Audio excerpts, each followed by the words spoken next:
Boa noite, professor Rafael. Meu nome é Elisângela, eu sou do polo de Caratinga. A questão número 1 pede para descrever brevemente o cenário da pandemia no seu município.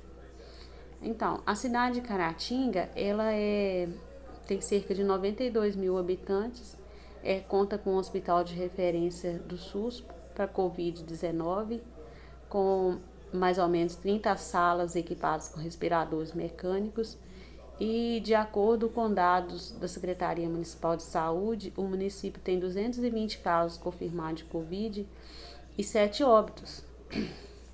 Foi decretado estado de calamidade pública e os comércios estão todos fechados, apenas os serviços essenciais que são listados no decreto municipal que estão em funcionamento, são supermercados, farmácias, alguns consultórios, o resto está tudo fechado. Então, propõe a celebração de um contrato administrativo para a garantia dos direitos sociais à saúde. Então, eu propus a aquisição de camas hospitalares para atender o centro de referência do Covid-19 do SUS, do Hospital Irmã Denise do município de Caratinga. Questão 2. O contrato administrativo proposto na questão 1 pode ser alterado em um contexto de pandemia? Então, a Lei 8.666, que são a lei que rege os contratos administrativos, no artigo 37, diz que a administração pública, seja ela direta ou indireta, em qualquer esfera, deve obedecer aos princípios, Os princípios da legalidade, da impessoalidade, da moralidade, da publicidade e da eficiência.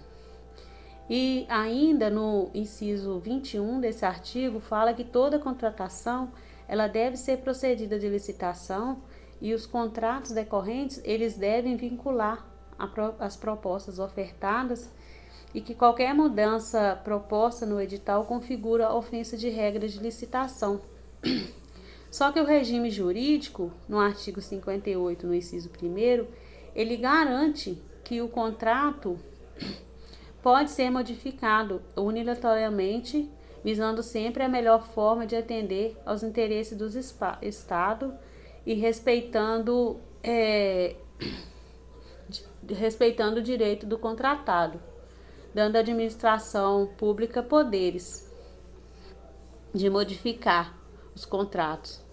Então, analisando o contexto da pandemia, foi feito um contrato para aquisição de camas hospitalares para compor a ala do Covid, só que durante a execução do contrato foi observado que os casos de pessoas infectadas no município tiveram um aumento expressivo.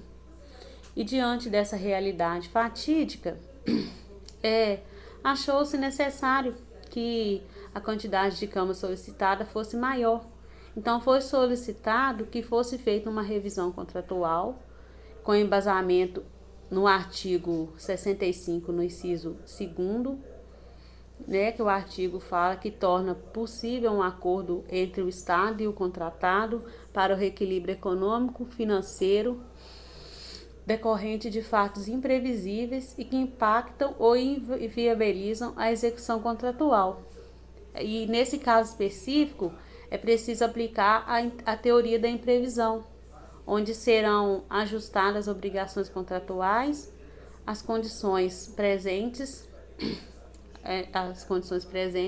e nela deve ser identificado claramente um fato imprevisível, se a participação direta das partes contratantes, se é 100, com consequências inevitáveis pela ação dos contratantes, que gere ônus excessivo a uma das partes. No caso de contratos referentes a serviços de obras ou de compras, o artigo 65, parágrafo 1º, ele autoriza um acréscimo no valor inicial contratado de até 25%. Ou para mais ou para menos, Observando as seguintes condições que irão validar o contrato. Primeiro, ele deve fazer uma justificativa prévia, informando sobre o fato superveniente e imprevisível, providenciar um termo auditivo, Esse termo aditivo deve ser assinado pela autoridade competente, deve ser publicado em diário oficial ou equivalente. Para o termo aditivo, o artigo 58, no inciso 2º, elenca quais são as condições necessárias para sua realização. Aí as condições são: o contrato tem que estar vigente, tem que ter prévia justificativa, prévia autorização, manutenção das cláusulas acordadas anteriormente e a publicação.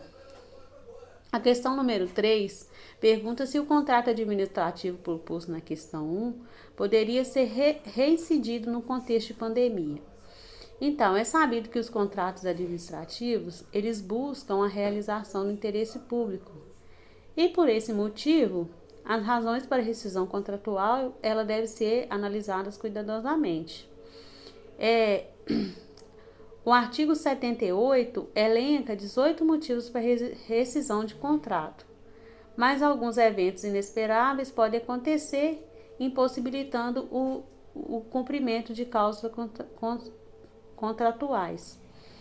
Então, assim, especificamente o inciso 17 do artigo 78, ele preconiza que no caso de houver a decorrência de caso fortuito ou de força maior, regularmente comprovada e impeditivo da execução do contrato. Então, suponhamos que a empresa contratada para fornecer as camas hospitalares, ela teve problema com a logística, porque com o contexto de pandemia, pode acontecer que, igual a maioria das fábricas grandes estão fechadas no Brasil, a pandemia afetou o país inteiro e pode ser que as fábricas que fabricam esse tipo de cama ela não esteja funcionando e possibilitou que as camas fossem entregues dentro dos prazos. Então, nesse caso específico, eu acredito que a culpa não seja do contratado, e sim um caso de força maior, cujos efeitos eles não eram passíveis de evitar ou impedir. Então, para rescisão do contrato, o artigo 79, ele lista 3 maneiras possíveis para rescisão. Primeira, rescisão unilateral. Segunda, rescisão amigável. Terceira, rescisão judicial. E qualquer que seja a forma de rescisão, é preciso de fazer a formalização do ato de rescisão devidamente motivado, respeito ao contraditório e à ampla defesa dos interessados. A Lei 8.666, no artigo 78, parágrafo único, casos de rescisão contratual, eles serão formalmente motivados nos autos dos processos, assegurando o contraditório ampla defesa. Ainda de acordo com o artigo 79, parágrafo 2º, no caso de rescisão sem a culpa do contratado e com base no inciso 17 do artigo 78, o contratado ele poderá ser ressarcido dos prejuízos sofridos e ainda terá devolução de garantia, pagamento devidos pela execução do contrato até a data da rescisão e pagamento do custo da desmobilização.